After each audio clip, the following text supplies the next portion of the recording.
બિસ્મિલ્લાહિર્રહમાનિર્રહીમ. ચાય વિશ આઝેબ એક અનદેખી ઉડાનમાં તમારા બધાનું સ્વાગત છે. આજે ફરી એકવાર આપણે ગેસ્ટ લઈને આવ્યા છે અને એમનું નામ છે ડૉક્ટર ઝાકીર દાદુ સર. પોતે ગાયનેકોલોજીસ્ટ છે, હાલ મોડાસામાં પ્રેક્ટિસ કરે છે. સર, તમારું ઇન્ટ્રોડક્શન આપું છું. અસ્સલામુ અલૈકુમ. પહેલાં તો ડૉક્ટર સાજીબને ખૂબ ખૂબ આભાર કે મને આ શો માટે બોલાવ્યો અને આ રીતનું બધું એને પોડકાસ્ટિંગ ચાલુ કર્યું છે એ બદલ. હું પોતે doctor Zakir Hussain Dadu, consultant gynaecologist, ખેરું વુમેન્સ હોસ્પિટલમાં જે મોડાસામાં આવેલી છે. સાહેબ, તમારું ફેમિલી બેકગ્રાઉન્ડ વિશે થોડું જણાવો કે તમે નાના હતો તમારા માતા પિતા શું કરતા હતા? આમ તો જોઈએ કે હું મિડલ લો ફેમિલીમાંથી આવેલો છું. જેમ કે મારા ફાધર પોતે સર્વિસ કરતા હતા હજીરામાં અને મધર પોતે હાઉસવાઈફ તરીકે જ કામ કરતા હતા. પહેલાં મારું જોવા જાવ તો ઘર મોચીવાળા બાજુ હતું. એક રૂમમાં ઘરમાંથી ફેમિલી આગળ વધ્યું, પછી ધીરે ધીરે સોસાયટીમાં ઘર થયું ને મમ્મી પપ્પાએ મારી પોતાને પછી સિસ્ટરના એજ્યુકેશન માટે બહુ જ મહેનત કરી છે. જોવા જાવ તો એમનું પહેલાંથી જ એક જ ગોલ હતો કે મારા છોકરા ભણીને આગળ આવે એમ, કેમ કે એમને લાઈફમાં બહુ સ્ટ્રગલ એ ટાઈમે જોયેલી. ફાઇનાન્શિયલ કન્ડિશન સ્ટ્રોંગ હતી ને એ વખતે, કે જે કમાઈને ખાવાનું ને જે બી બચ્યું બધું વધઘટ હોય એ બધું છોકરાના એજ્યુકેશન પાછળ. તમારા સાહેબ કેટલા ભાઈ બહેન છો તમે? અત્યારે મારા એક સિસ્ટર ને એક બ્રધર બંને છે. સિસ્ટર પોતે બી ડૉક્ટર BMS કરેલું છે, એ પોતે અત્યારે મુંબઈમાં છે. જીજાજી પોતે IIM MBA કરેલું છે અને અત્યારે પોતે મુંબઈમાં રહે છે અને પાણી ઉપર પોતે અત્યારે જસ્ટ આ વર્ષે જેણે IIT મુંબઈમાં એડમિશન લીધું છે. IIT મુંબઈમાં આ જ વર્ષ. એટલે મતલબ પેરેન્ટ્સનું ફૂલ ફોકસ ભણવા પર હતું? પેરેન્ટ્સનું પહેલાંથી જ ફોકસ આના પર જ હતું કે જે પોતે જે લો ફેમિલીમાંથી હતું કે ભાઈ પુઅર સોશિયો ઇકોનોમિક ક્લાસ કહીએ એ રીતે, તો એમને પહેલાંથી ટાર્ગેટ એ હતું કે જે અમારા જોડે થઈ રહ્યું છે એ ફ્યુચરમાં અમારા બાળકો જોડે ના થાય. તો એમને પૂરેપૂરું ફોકસ બસ એજ્યુકેશન પાછળ જ કર્યું છે એમને. અને પેરેન્ટ્સ તમારા ભણેલા હતા? પેરેન્ટ્સ મારા ફાધર 10th પાસ હતા અને મધર જસ્ટ 4th સ્ટાન્ડર્ડ સુધી કર્યું છે. તમને આજે MD કર્યા? હા. ઓકે. અને સર, તમે કઈ સ્કૂલિંગ કઈથી થયું તમારું? હું શરૂઆતમાં આપણે જોઈએ તો મારું સ્કૂલિંગ 1 થી 7 સુધી મગદુમ હાઈસ્કૂલમાં હતું. ઓકે. ને પછી 8 થી 12માં આપણે મદની હાઈસ્કૂલમાં હતું. ને પછી ગ્રેજ્યુએશન MBBS ને બધું અમદાવાદથી કરેલું છે. પહેલાથી બોલ જ હતો કે ડૉક્ટર જ બનવું છે? એટલે નાનપણમાંથી જ પહેલાં આમ તો દરેકને જોવા આવે એ ટાઈમે, જ્યારે 90ની વાત કરું તો બધાના માઇન્ડમાં પહેલાં ટાર્ગેટ ડૉક્ટરનો જ હતો. પણ મારા ઘરેથી બી ફિક્સ જ કરેલું હતું કે આપણે ડૉક્ટર જ બનવું. પણ ઇનિશિયલ સ્ટેજમાં કેવું, એજ્યુકેશન શરૂઆતમાં 1 થી 4 સુધી આપણું કોઈ ફોકસ હતું નહીં એમ કે ભણ્યાના. પણ એના માટે મમ્મીને એમને બહુ એ કર્યું કે ગમે તે કરી એજ્યુકેશન એમને થોડુંક સ્ટ્રિક્ટ પણ થયા. એમને પૂરેપૂરી મહેનત કરી, રાતના ઉજાગરા બી કદાચ કર્યા હશે એમને. હા.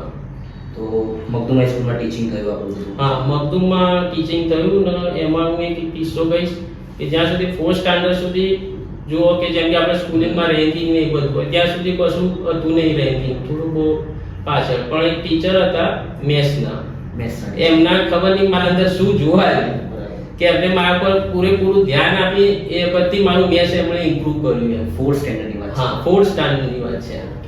એટલે એ અમુક એ અકબર સાહેબ કરીને હતા એ ટાઈમમાં. એટલે એ ટાઈમ એક કિસ્સો જે આપણા માઇન્ડમાં રહી જાય કે ખરેખર આ સાહેબે આપણા પાછળ ફોકસ કર્યું છે. ને પછી એ જ રીતે જ્યારે 7th પછી મદનીમાં આપણું ચાલુ થયું. હા, ત્યારે બી જ્યારે ફર્સ્ટ યર ચાલુ થયું 8th સ્ટાન્ડર્ડ, તો ત્યારે આપણો રેન્કિંગ થોડો પાછળ જતો થયો એમ. પણ જ્યારે એડમિશન કરાયું હતું મારું, એ સાહેબ હું યાદ કરીશ, GS ધ્રોટિયા સાહેબ હતા પ્રિન્સિપલ આપણે મદનીમાં. હા, મદનીમાં. તો એમણે એ કરીને જ એડમિશન મારું એક્ઝામ થ્રુ લીધું હતું ને હવે મારું એક જ સ્ટુડન્ટ લેવાનું હતું ને હવે મારું એડમિશન થયું ત્યારે ને હવે તો ડોનેશન સિસ્ટમ બી હતી થોડી બંધ એટલામાં. પણ સાહેબે પોતે એમ કીધું કે લઈશ તો હું આ સ્ટુડન્ટને જ, બીજા કોઈ સ્ટુડન્ટને નહીં. ભલે ડોનેશન આપે ના આપે એનાથી કોઈ મતલબ નથી. આ તમારા અંદર જોઈ ગયું હતું કે કાબિલિયત છે? હા, સરના એવું એ ટાઈમે જ એવું લાગ્યું હતું કે આના અંદર હશે. પણ ઇનિશિયલ ફર્સ્ટ યર 8th સ્ટાન્ડર્ડમાં આપણે રમવામાં એમાં પડી ગયા પાછા, એટલે એ સ્ટાન્ડર્ડ પાછળ રેન્કિંગ પાછળ ગયો. પછી ફરી મને સરે બોલાવ્યો કે કીધું કે તને આ સ્કૂલમાં એડમિશન શાના માટે આપ્યું તું એમ. કે તારે કશું કરી બતાવવાનું છે. ટકોર કરી. હા, થોડી ટકોર ને ટાઈમે જ અમને કર્યું આપણે કે આપણે કશું કરી બતાવવાનું છે. ફરી આપણી ટ્રેક લાઈન પર આવ્યો. 9th સ્ટાન્ડર્ડ પાછું આપણું એજ્યુકેશન લાઈન પર આવ્યું ને અલહમદુલિલ્લાહ પછી કન્ટિન્યુ ચાલુ રહ્યું ને આજે અલહમદુલિલ્લાહ અલ્લાહના કરમથી ને મા બાપની દુઆથી આજે 10th કે 12th આપણા મદરીમાં જ કર્યું. હા 10th 12th બન્યું. એ ફર્સ્ટ યર જ ચાલુ થયું હતું 11th ને 12th સાથે. હાલ તો સાહેબ નીટની એક્ઝામ ને બધું ટફ કોમ્પિટિશન ચાલુ છે. એ વખતે કેવો સિનારીઓ હતો? એ ટાઈમે નીટ ને એ બધું નતું. રૂટીન જે આપણા 5 સબ્જેક્ટની એક્ઝામ હતી ને ડાયરેક્ટ 12th એક્ઝામ આપીને જે રીતે એડમિશન થતું હતું એ ટાઈમે. કોમ્પિટિશન તો પણ ટાઈટ હશે. હા, કોમ્પિટિશન તો એ ટાઈમે બી ટાઈટ હતી. આપણા ફેમિલીમાં જો આપણા ડોક્ટર જમીલભાઈ મારા મામાના જ છોકરા હતા. એવું છે. એટલે ફ્યુચરમાં આગળ ઓલરેડી ડોક્ટર બનેલા જ બનેલા જ હતા. એટલે આપણો ટાર્ગેટ એ ટાઈમથી ખબર જ હતું કે આ રીતે ડોક્ટર બનવાનું. જ્યારે એક આપણો રોલ મોડલ બની જાય એ આપણો જોડે હતો. હા, કે આપણે આ રીતે ડોક્ટર બનવાનું છે. અને આગળ સિસ્ટર બી બીએમએસ ડોક્ટર બનેલી છે. સિસ્ટર તમારા કરતા મોટા છે. હા, સિસ્ટર મોટા, બ્રધર પણ મોટો. એટલે એ બી એક રોલ મોડલ એને બી સિસ્ટરે બી ફૂલ ગાઈડ કર્યું કે આ રીતે આપણે આગળ વધવાનું છે. એ બધાની મહેનત, મા બાપની મહેનતથી અલહમદુલિલ્લાહ આજે અલ્લાહે કામયાબ કરી. એમબીબીએસ સાહેબ ક્યાંથી કર્યું? આપણા એમબીએ અમદાવાદ અમદાવાદ સિવિલમાં. હા. એટલે જે આપણે બીજે મેડિકલ હા. એમાંથી કર્યું એમબીબીએસ. Yes. અત્યારે તો બહુ ટફ છે. બીજે મેડિકલમાં એડમિશન હા. કરવું એટલે બહુ ટફ વાત છે સાહેબ. એ વખતે બી ટફ જ હશે. હા. પણ એક રેપ્યુટેડ કોલેજ એ ટાઈમે મોડાસાનું એજ્યુકેશન આપ જોવા જઈએ તો આપણે મોડાસાનું એજ્યુકેશન ઘણું સારું છે. એટલે એ સમયેથી જ આપણે એજ્યુકેશન હા, મોડાસા લેવલે મોડાસા આપણે જોવા જાવ તો શિક્ષણની નગરી કહેવાતી હતી એ ટાઈમે. બરાબર. પછી ત્યાંથી એમબીબીએસ ની કોઈ યાદગાર ઘટના સાહેબ? એમબીબીએસ માં તો રૂટીનમાં આપણે જોવા જઈએ તો ફર્સ્ટ યરમાં જ્યારે આપણે એડમિશન લીધું, આપણે પોતે હું ગુજરાતી મીડિયમમાં હતો. બરાબર. તો ત્યાં જ્યારે એમબીબીએસ માં એડમિશન લો ત્યારે જો કે બધું ઇંગ્લિશમાં ને એ રીતે ચાલુ થતું હતું. તો ફર્સ્ટ યર 6 મહિના નીકળી જાય ત્યાં સુધી આપણને કશું ટપ્પો ના. ખબર જ ના પડે. બરાબર. પછી ધીરે ધીરે લાઈન ટ્રેક પર આવી પછી અલહમદુલિલ્લાહ એમબીબીએસ એ રીતે કમ્પ્લીટ થયું. કોઈ દોસ્ત યાદ હોય, કોઈ યાદગાર લમ્હો યાદ હોય એમબીબીએસ? હા. રેગિંગ વગેરે મારા વાત થઈ હતી ડોક્ટર સાકિબ મલિક જોડે. હા. રેગિંગ થતી હતી તમારા એ જોવા જાવ તો રેગિંગ આમ એમબીબીએસ માં ને એ રીતે બહુ ઓછી હતી, ખાલી નાની. પણ જે રેસિડેન્સી જે ગાયનેક ને એ કરો તમે એ ટાઈમે ખૂબ રેગિંગ ને એ બધું. તમારા સાથે બી થયું? હા, એ ટાઈમે એટલે વર્કલોડ જ એટલો હોય છે એ ટાઈમે કે જો એ લોકો તમને એ ટાઈમે જો આ બધું શીખવામાં ના આવે કે જે ઉજાગરો કઈ રીતે કરવાનો, એ ટાઈમે તમે 2-3 દિવસ કદાચ ઊંઘવા પણ ના મળે. કદાચ જોવા જાવ તો કદાચ નાવાનો બી ટાઈમ ના મળે. એ રીતનો વર્કલોડ હોય એમડીમાં. હા, એમડીમાં.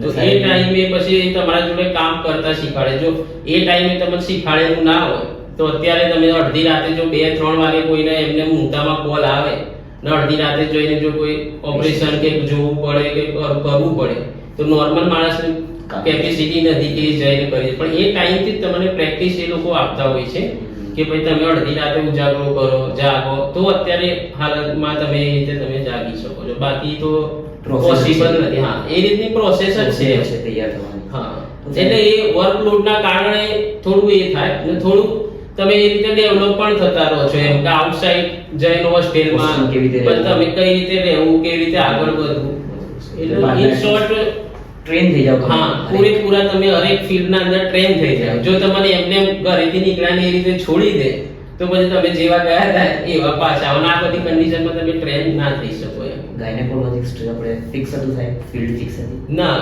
આપણે શરૂઆતમાં જોવા જઈએ તો ગાયનેક બાય ચોઈસ હતી નહીં. ઓકે.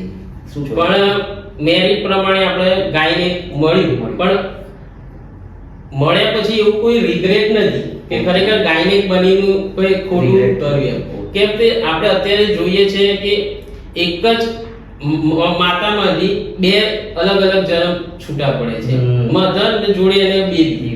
હા. તો જે એ બેબી ને એ લોકોની ખુશી જોઈ ને આપણને ખરેખર દિલમાં એમ થાય કે ખરેખર આ લાઈન બહુ સારી છે. પછી કોઈ તમે જોવા જાવ તો કોઈ ઇન્ફર્ટિલિટી નિસંતાન વાળું બાળક છે જેને કોઈ બાળક નથી, જે 5-10 વર્ષથી બધી જગ્યાએ ફરે છે. જ્યારે એને કોઈ આપણા તરફથી કોઈ ઇન્ફર્ટિલિટીની ટ્રીટમેન્ટ થયા પછી કોઈ પ્રેગ્નન્સી રહી જાય ને જો એની ખુશીનો જે પાર્ટ છે એ બધું જોયા પછી ખરેખર લાગે કે ખરેખર આપણા આ સેવા માટે આ બી સારું કામ છે. સુકૂન આવે કે હા, દિલમાં એક જાતનું એ સુકૂન થાય કે ખરેખર એની ખુશી જોઈને આપણે ઘણી ખુશી થાય. અલ્લાહે આપણને કંઈ આપ્યું છે. હા, કે અલ્લાહે કંઈક ખરેખર આપણને કંઈ બેહતર પ્લાન કર્યો હશે એટલે પછી આ લાઈન આપણે ચૂઝ થઈ છે. એમડી સાહેબ ક્યાંથી થયું તમારું? આપણે એમડી મુંબઈ કીજે સુમૈયા હોય. કેજી સુધીના 2 વર્ષનું છે, 3 વર્ષનું છે? 3 વર્ષ. 3 વર્ષનું છે. ઓકે. એના પછી સાહેબ તમે ક્યાં ડ્યુટી આપી? એટલે હું એના પછી 1 વર્ષ ડીસામાં હતો ઇનિશિયલ સ્ટેજમાં, ને પછી જોવા જાવ તો એના પછી 3 વર્ષ વડનગર હતો, ને પછી 1 વર્ષ હિંમતનગર, જ્યાં મારો મૂળ તો જોવા જાવ તો ટાર્ગેટ મોડાસા આવવાનું હતું નહીં. એવું છે? હા, પણ પછી સંજોગોમાં એવું થયું કે ફાધરનો ઇન્તેકાલ થયો 2017 ની આજુબાજુ. પછી એવું થયું કે આપણે હવે કદાચ મૂળ ઘરે આવી જઈએ. પછી મેં 5 થી 6 વર્ષ ગાંધી આરોગ્ય મંડળમાં સેવા આપી. હા, ને પછી ત્યાંથી અત્યારે 3.5 વર્ષ થયા આપણે કેરળ વુમેન્સ હોસ્પિટલ, પોતાનું પ્રાઇવેટ હોસ્પિટલ. તમારા ફાધરે જોયું નથી હોસ્પિટલ? એમ પછી ના, એ થોડુંક લાગ્યું છે દિલ પર. ફાધરનું સપનું તો હશે કે મારું છોકરું હોસ્પિટલ ખોલે. ફાધરનું પહેલાથી. સર થોડા ઇમોશનલ થઈ ગયા હતા એમની સ્ટોરીમાં. ફરીથી સ્ટાર્ટ કરીએ છીએ. સર ક્યાં હતા આપણે? ફાધરે ખેર હોસ્પિટલમાં જોયું નથી. આમાં એવું છે કે ફાધરે બહુ સ્ટ્રગલ કરીને છોકરાને ભણાવ્યા હતા, પણ જ્યારે કહેવાય કે જે સારો ગોલ્ડન ટાઈમ આવે, બરાબર, જે આપણે કહીએ કે ખેતરમાં બીજ વાવ્યા ને જ્યારે પાક, હા, ત્યારે જ એમનો ઇન્તકાલ થયો. આપણો મકસદ જ આ છે કે સ્ટ્રગલ્સ આજ હમણાં પણ એવા સ્ટુડન્ટ્સ હશે જે આવી પોઝિશનમાં હશે, પણ હિંમત ના હારવાની. અલ્લાહ તાલા કોઈના ઉપર એટલો બોજ નથી આપતો કે જે સહન ના કરી શકે, અને એનું ફળ અલ્લાહ તાલા જે આપે છે એ બહુ જોરદાર આપે છે. અલ્હમ્દુલિલ્લાહ. સાહેબ તમારી જર્ની અમને બધાને બહુ ઇન્સ્પાયર કર્યું. તમારા સપોર્ટમાં સાહેબ ફેમિલી મેમ્બર્સ તમને યાદ હોય કે આ લોકોએ મને બહુ સપોર્ટ કર્યો? આમ તો જોવા જઈએ કે સિસ્ટર પછી બ્રધર, એ બંનેનો બી સારો સપોર્ટ રહ્યો. સિસ્ટર તો પોતે આગળ હતા, તે એમને બધી રીતે કે એજ્યુકેશનની રીતે બધું ગાઈડ કરતા જ રહ્યા. પછી એક માં યાદ કરી, મારા મામા જે સબીરભાઈ ખાનજી, ઓકે, એમનો બી ફેમિલીમાં જોવા જાવ તો ઘણો સપોર્ટ રહ્યો છે. કે એટલે ફાઇનાન્શિયલી પુઅર કન્ડિશનમાંથી એમને એજ્યુકેશન માટે પણ, કે સિસ્ટરના એજ્યુકેશન માટે જુઓ તો પણ એમને જોવા જાવ તો બધી જ રીતે સપોર્ટ રહ્યો છે. હા, ને પછી જોવા જાવ તો જેવી રીતે વાત કરી કે સ્કૂલના ટીચર્સ, જે મેન પાયો તો જે ટીચર્સ જ કરે છે. તો જે સ્કૂલના સ્ટાર્ટિંગથી લઈ પછી જે રીતે મદનીના બધા ટીચર્સ હતા, હું નામ લેવા જઈશ તો એકાદ બધું રહી જશે તો એ થશે, પણ મેન જોવા જાવ કે છેકથી 12th સ્ટાન્ડર્ડ સુધી જે મેન એજ્યુકેશનનો ગાળો છે, એ ગાળામાં દરેકે દરેક ટીચરે મને ફૂલ હેલ્પ કરી છે. કે એમના ગાઈડન્સ વગર હું અત્યારે જે પોઝિશન પર છું તે પોઝિશન પર પહોંચી ના શકતો. અલ્લાહ તાલા બહુ ઇજ્જત નવાજી. અને બીજા બધા ફેમિલી મેમ્બરનો પણ ઘણો સપોર્ટ રહ્યો છે. અત્યારે સાહેબ આપણે હોસ્પિટલમાં 5 વર્ષ થઈ ગયા છે. હા, 5 થી 6 4 વર્ષ 4 વર્ષ થઈ ગયા. એટલે અલ્હમ્દુલિલ્લાહ 4 વર્ષ થઈ ગયા. મોડાસામાં છો, મોડાસામાં પ્રેક્ટિસ ચાલુ છે. અત્યારના જમાનામાં સાહેબ તમને શું લાગે છે કે મોડાસામાં ગાયનેકોલોજીસ્ટના હિસાબે ફિમેલ્સને કયા અવેરનેસની વધારે જરૂર છે? અત્યારે આપણે જોવા જઈએ કે આપણા કોમ્યુનિટીમાં હજી પબ્લિકના અંદર જેમ કે જે બ્રેસ્ટ કેન્સરનો પ્રોબ્લેમ છે, પછી બીજું જોવા જાવ તો સર્વાઇકલ કેન્સર છે, એમાં જે અવેરનેસ નથી. પેલું કહેવાય છે ને કે prevention is better than cure. તો જો તમે શરૂઆતના સ્ટેજથી જ એને પ્રિવેન્ટિવ મેઝર લેતા હોય, અત્યારે આપણે કેવું જાય કે કોઈએ તો તકલીફ પડી ને પછી એ બતાવવા આવી, એના કરતાં કે પહેલાથી જ જેમ કે તમે જોવા જાવ તો આ સર્વાઇકલ કેન્સર માટે જેમ કે હું ગાયનેક છું તો તમને કહી શકું કે પેપ સ્મિયરનો એનો રિપોર્ટ થાય છે. જો એ રેગ્યુલર બેઝ પર એવરી 3 years કે રીતે કરાવતા હોય, જેને એને તકલીફ થતી હોય, તો એનાથી તમે થતા પહેલા નિવારી શકો છો. પછી એ જ રીતે તમારા બ્રેસ્ટ કેન્સર કે તમારા ફેમિલીમાં કોઈ હિસ્ટ્રી છે કે ભાઈ મારા ફેમિલીમાં ઓલરેડી કેન્સર થતું આવે છે, તો તમને બી થવાના ફેમિલી રિલેશનના કારણે ચાન્સીસ હોય છે. જો તમે એ જ્યારે થયું હોય તો એના લગતા પહેલાથી ટેસ્ટ ને બધું કરાવતા રેગ્યુલર ચેકઅપ ને બધું, તો થતા પહેલા તમે એને અટકાવી શકો છો અને એને દૂર કરી શકો છો.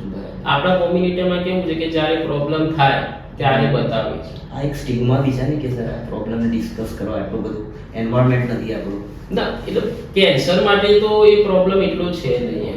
પછી બીજું તમે જોવા જાઓ કે ઇન્ફર્ટિલિટીનો પ્રોબ્લેમ ખાસ કહેવામાં જેને કોઈ નિસંતાન નથી, તો એ લોકો શું કરે છે કે બતાવે ના બતાવે. હા, પછી બીજું કે એને કુટુંબિક પ્રેશર પણ બહુ હોય છે સમાજમાં. આપણે જેન્ટ્સમાં તો કોઈ એકબીજાને બહુ પૂછે ના કશું નહીં, પણ લેડીઝમાં એવું કેવું છે કે વારે ઘણે તાણા મારવામાં આવતા કહેવામાં આવે ને કે આને તો કોઈ હજી આટલા વર્ષ થયા, 2 વર્ષ થયા, કોઈ છોકરું નથી, 4-5 વર્ષ થયા, કોઈ છોકરો નથી.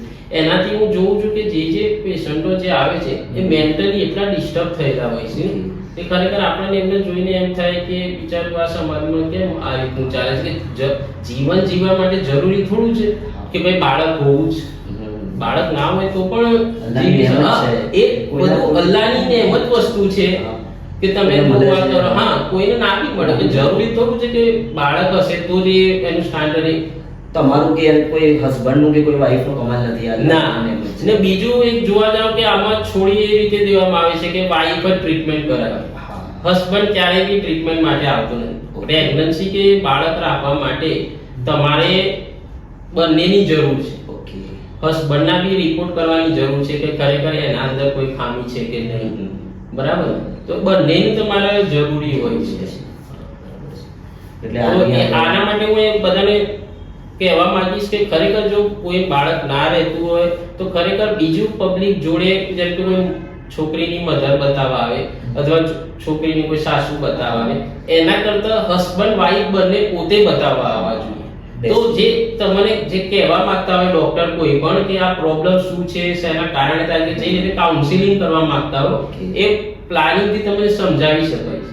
અત્યારે તો સાહેબ રિઝલ્ટ છે ઇન્ફર્ટિલિટીના બધા. હા, અત્યારે તો ટેકનોલોજી એટલું આગળ વધી ગયું છે કે તમે આઈવીએફ છે, ટેસ્ટ ટ્યુબ બેબી છે, એ રીતે પણ કરાવી શકો છો.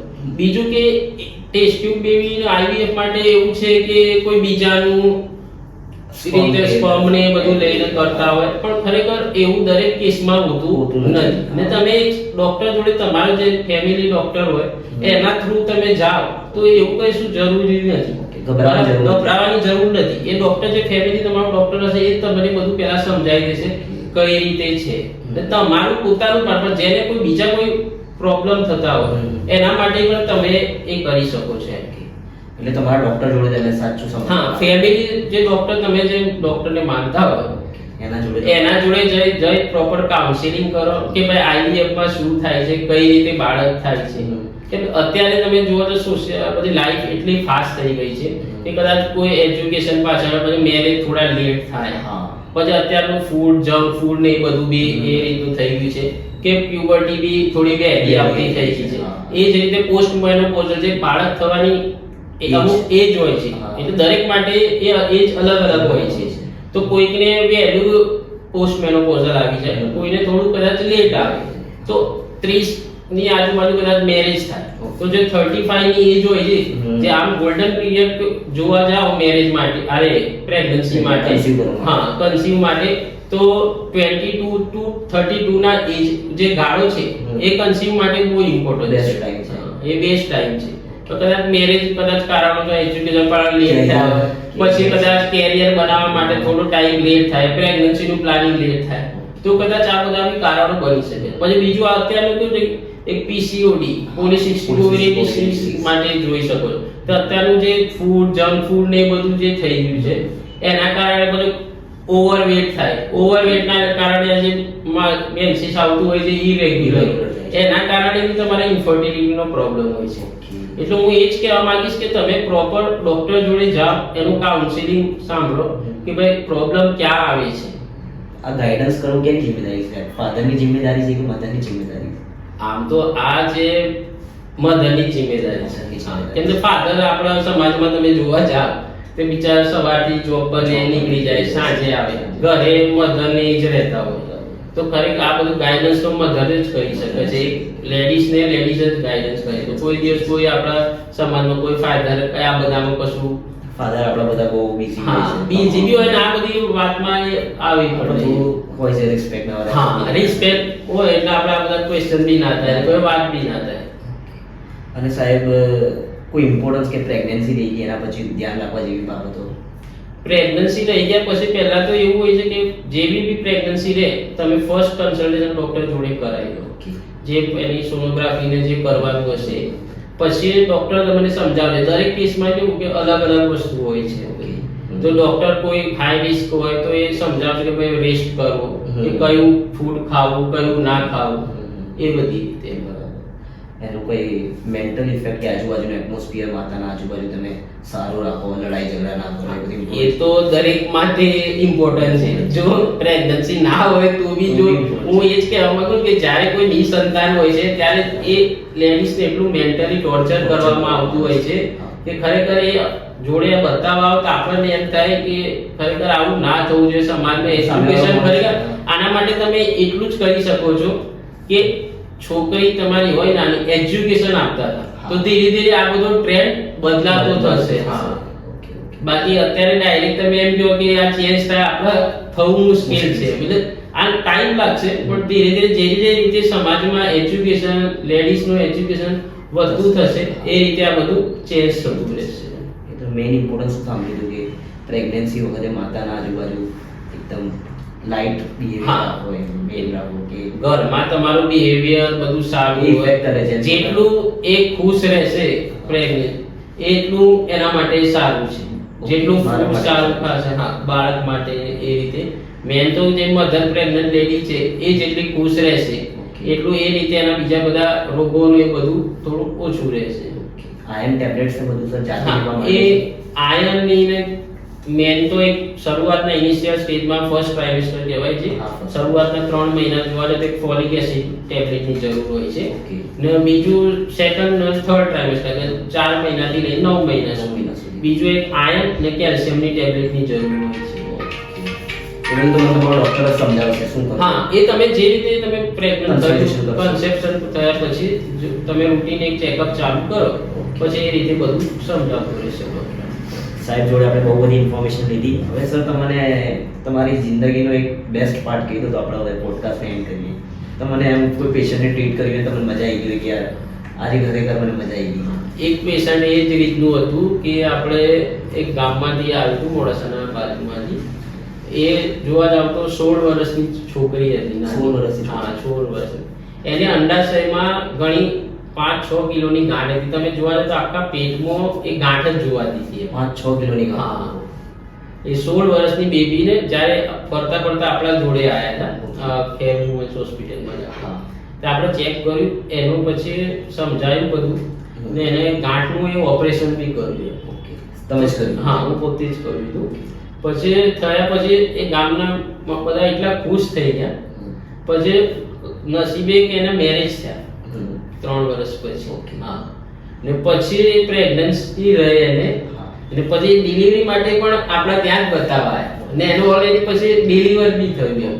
તો જે આખો કેસ છે આપણા માટે યાદગાર હોય કે ખરેખર એ પેશન્ટ પણ આપણાથી એટલું ખુશ છે કે ખરેખર સાહેબ આપણા માટે દેવાય છે.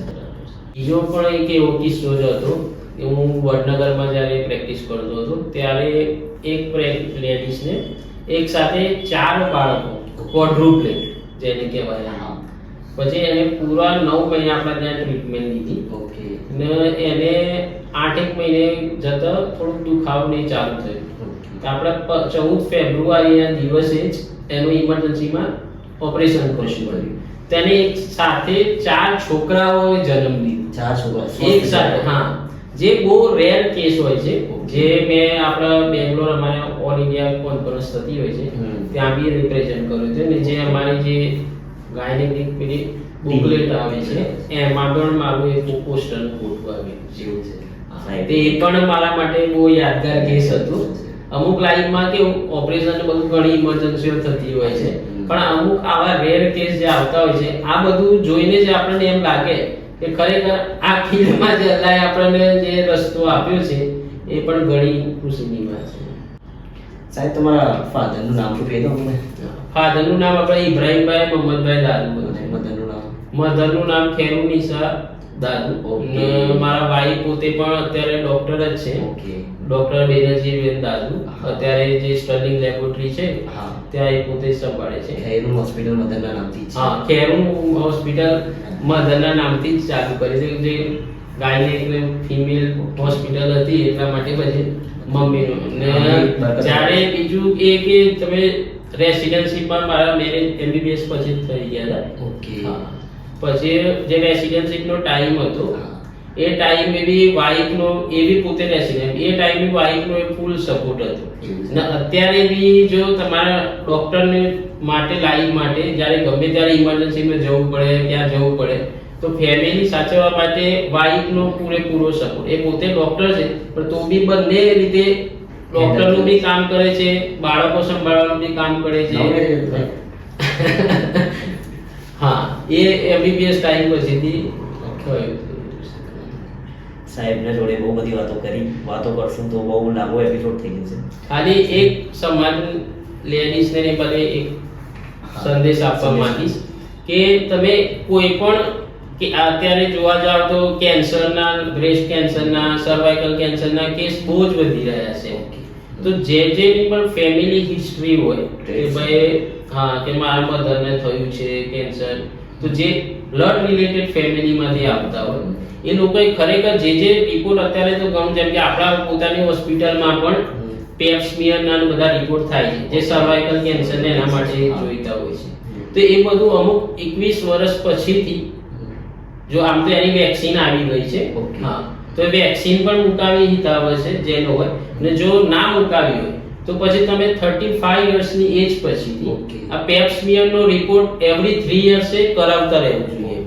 તો એનાથી શું કે તમને ખબર પડે કે શરૂઆતનું જો સ્ટેજ હશે જે પ્રી કેન્સરસ સ્ટેજ, તો તમે એ પકડી શકશો અને એ પહેલાથી જ એનું ટ્રીટમેન્ટ કરી શકો છો. તો ખોટું આગળ ના વધે. અત્યારના જે લાઈફસ્ટાઈલ પ્રમાણે આ બ્રેસ્ટ કેન્સરના જુઓ, સર્વાઇકલ કેન્સર, યુટ્રસના કેન્સર ને બધું બહુ જ વધી ગયું છે. તમે વોકિંગ સાઈડ જોરદાર કરો છો. વોકિંગ તો એવું છે કે પહેલા પોતાની ફિટનેસ હશે તો તમે કઈ સમાજની સેવા કે જે હોસ્પિટલનું કામ છે એ કરી શકશો. અને મારા ફેમિલીમાં બી પોતાની હિસ્ટ્રી છે કે ફાધરને બી જે બાયપાસ કરાયું હતું, પછી એના 1 વર્ષ પછી ઇન્તકાલ થયો હતો. અને મધરને બી અત્યારે ડાયાબિટીસ ને બ્લડ પ્રેશર ની બધી તકલીફ છે. તો મારો પોતાનો વેટ જ્યારે હું 2017માં મોડાસા આવ્યો ત્યારે 90 kg હતું. 90 kg. હા. તો પછી જ્યારે આપણને ખબર પડી કે આપણે આ સ્ટેજમાં છે તો આપણને ફ્યુચરમાં ડાયાબિટીસ, બ્લડ પ્રેશર ને એવું બધું આવી શકે છે. એટલે ત્યાંથી આપણે ટાર્ગેટ બન્યું કે પોતાની પહેલા તો ફિટનેસ જોઈએ, કેમ કે પહેલા 1-2 ઓપરેશનમાં તમે થાકી જાવ. અત્યારે અલ્હમ્દુલિલ્લાહ એવું છે કે આખો દિવસ કામ કરો તો પણ થાક ના લાગે. તો એટલા માટે આપણે આમ અમુક કહેતા હોય કે મોત તો આવવાની છે, આપણે બી માનીએ છીએ, પણ જે ક્વોલિટી ઓફ લાઈફસ્ટાઈલ છે કે જ્યારે તમે ફિટ હશો તો ત્યારે તો એક અલગ જ ક્વોલિટી જોવા મળે છે આપણા અંદર, ફિટનેસ જોવા મળે. બાકી અલ્લાહના એ મોત તો એ દરેકને આવવાની છે, એનો માટે કોઈ એ નથી. અલ્લાહ તાલા એવી કીધું છે કે તમે અક્કલ આલી છે તો અક્કલ કામ કરો. એ રીતના છે કે સેહત તમારી સાચવવી તમારા હાથમાં છે. લાઈફ તો બધા જીવી જ રહેશે, પણ ક્વોલિટી લાઈફ જીવવા માટે તમારે કંઈ કરવું પડશે. એવું છે. તો આજે મજા આવી ગઈ સાહેબ જોડે વાત કરવાની. સાહેબ બીજું કંઈ તમારે શેર કરવું હોય તો મારા ઓડિયન્સને? ના ના, મારા માટે પણ ફર્સ્ટ જ હતું કે ભાઈ લાઈવ એ કરું, પણ ખરેખર ડોક્ટર સાહેબજાદને ખૂબ ખૂબ આભાર કે આ રીતે જો ચાલુ કર્યું છે એને પોસ્ટકાસ્ટ, એને ફ્યુચરમાં પણ ખૂબ પ્રગતિ કરે એવી આપણે અલ્લાહની દુઆ કરીએ. અને બહુ આજે આનંદ થયો આ રીતે આપણું હિસ્ટ્રી પોતાની બહાર કાઢવા માટેનું. આપણો મકસદ જ છે કે હરેક માણસ સ્ટ્રગલમાંથી નીકળે છે. તો અત્યારે બી મેડિકલ સ્ટુડન્ટ હશે સાહેબ, અને જેમની ફેમિલી કન્ડિશન્સ એવી નહીં હોય તેમને તમે શું સલાહ આપશો કે સ્ટુડન્ટ્સ હશે જે ભણતા હશે? અત્યારે અલ્હમ્દુલિલ્લાહ આપણા સમાજમાં જોવા જઈએ તો ઘણી બધી સંસ્થા છે કે બધું જો ફાઇનાન્શિયલી પુઅર હોય, મેન તમારે ટાર્ગેટ એ હોવું જોઈએ કે મારે કશું એચીવ કરવું છે. હા, કે એવું જરૂરી નથી કે તમે ડોક્ટર જ બનો, ડોક્ટર, એન્જિનિયર, આર્કિટેક્ટ, કોઈ પણ ફિલ્ડમાં જાઓ, પણ એ ફિલ્ડમાં તમારે ટોપ પર જવું જોઈએ. ને એના માટે તમારે નીચેથી જ સ્કૂલ ટાઈમથી જ એ ટાર્ગેટ ફિક્સ રાખવું પડે કે મારે આ બનવું જ છે. ઓકે. જો તમારો ટાર્ગેટ હોય છે તો અત્યારના હું માનું છું ત્યાં સુધી કે Help મની કોઈ એટલી એ નથી ઓકે. કરતી કે ભાઈ મનીના કારણે કોઈ એજ્યુકેશન ના કરી શકે. અત્યારે જોવા જાવ હાલના કેમ કે જમાનામાં આપણા મોડાસામાં એટલી ઘણી સંસ્થાઓ છે જે પુઅરને હેલ્પ કરતી આવે છે ને દરેક માણસો તૈયાર જ હોય છે. પણ એને બીજું કે જે બાળક છે એના પેરેન્ટ્સને પણ પૂરી જવાબદારી લેવી જોઈએ. એજ્યુકેશન બાળકનું કેટલા પહોંચ્યું, શું કરે છે, એ બધું બહુ ઇમ્પોર્ટન્ટ વસ્તુ છે. પછી અત્યારે જો ટેકનોલોજી પ્રમાણે મોબાઈલ બધું આવી ગયું છે. જો તમે આખો દિવસ પછી તમે પોતે મોબાઈલ જોતા રહો તો પછી તમારું બાળક ક્યાંથી પછી એજ્યુકેશન કરશે? એના માટે તમારે એના પાછળ પડી રહેવું પડશે કે ભાઈ મારા સ્કૂલ બાળકનું કેટલું રિઝલ્ટ છે, શું છે, એને કઈ લાઈનમાં ઇન્ટરેસ્ટ છે, કે તમે પોતે થોભી ના બેસાડો કે ભાઈ તારે આ જ બનવાનું છે. એને કરવા દે છે કે હા. ને એજ્યુકેશન એક સમાજનું એ છે કે કોઈ પણ પુઅર ફેમિલી હોય કે મિડલ ક્લાસ ફેમિલી હોય કે તમારે ઉપર આવવું છે કે બાળકને જો એજ્યુકેશન આપશો તો જે તમે સ્ટાન્ડર્ડ તમારું ઉપર આવશે. હા, લિવિંગ સ્ટાન્ડર્ડ જે છે એવું હા. આવશે. સાહેબની વાતો બહુ મજા આવી વાત કરવાની સાહેબ જોડે. સાહેબ થેન્ક યુ, તમે આયા અમારા જોડે. Thank you so much. Next episode ઇન્શાલ્લાહ ફરીથી તમારા જોડે આવશું એક સ્ટ્રગલ સ્ટોરી લઈને. ઝાકીર દાદુ સરની સ્ટોરીથી મને લાગે છે કે બહુ બધા લોકો મોડા સમય ઇન્સ્પાયર થશે અને થવા જ જોઈએ. આ સ્ટોરી એકદમ બહુ ઇમોશનલ હતી. હું પોતે બી ઇન્સ્પાયર થઈ ગયો, મને બી ખબર નથી. આપણો મોટિવ જ આ છે કે આવા જે સ્ટ્રગલ સ્ટોરીઝ બધા સાંભળે, સ્ટુડન્ટ સાંભળે, સ્ટુડન્ટ્સ મોટિવેટ થાય કે આપણે લાઈફમાં કંઈ અચીવ કરીએ. Thank you so much sir.